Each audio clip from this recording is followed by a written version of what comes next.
کہتے جی شادی کرنا کیوں ضروری ہے؟ تاکہ آدمی زنا نہ کرے، اس کی عفت و عصمت محفوظ ہو۔ اسی لیے حضور نے فرمایا کہ النکاح من سنتی فمن رغب عن سنتی فلیس منی، تو نکاح تو سنت ہے۔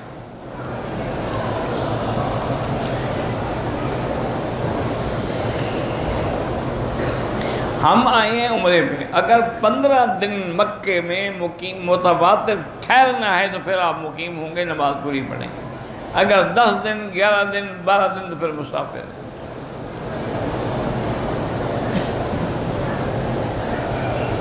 ہم مکے میں رہتے ہوئے عمرہ کہاں سے کریں؟ مسجد عائشہ سے، جیرانہ سے، طائف سے، جہاں سے اللہ موقع دے۔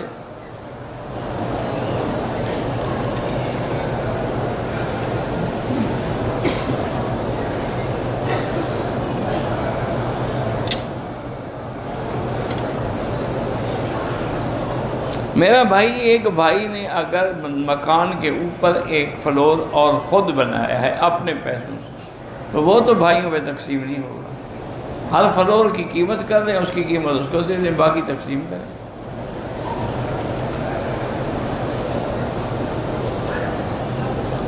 باہر جو لنگر چلتے ہیں بالکل آپ کھا سکتے ہیں، اگر غریب ہوں، امیر ہوں تو نہ کھایا کریں۔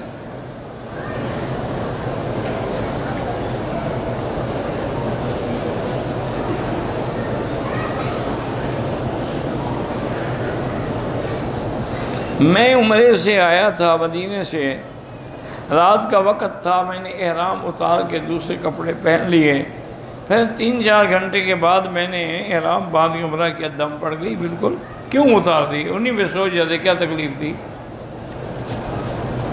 ابھی تو یعنی آپ یقین کریں کہ عمرہ جو ہے یا حج ہے، مثلا 8-10 دن کا حج ہے، عمرہ تو ویسے بھی 4 گھنٹے کا ہے۔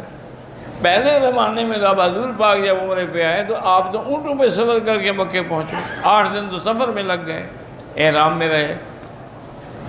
حج پہ تشریف لے آئے تو احرام میں رہے، پھر حج کیا، احرام میں رہے، مینا پہ جا کے احرام کھولا۔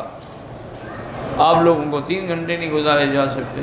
اگر ایسی تکلیف ہے اور پاؤں میں مہندی لگی ہوئی ہے تو آپ تشریف نہ لے آئیں، کعبہ آپ کے لیے اداس نہیں ہے۔ اگر ادب نہیں کر سکتے، سنت پہ نہیں چل سکتے تو مزید تو گناہگار نہ ہوں نا، نافرمانی کر کے۔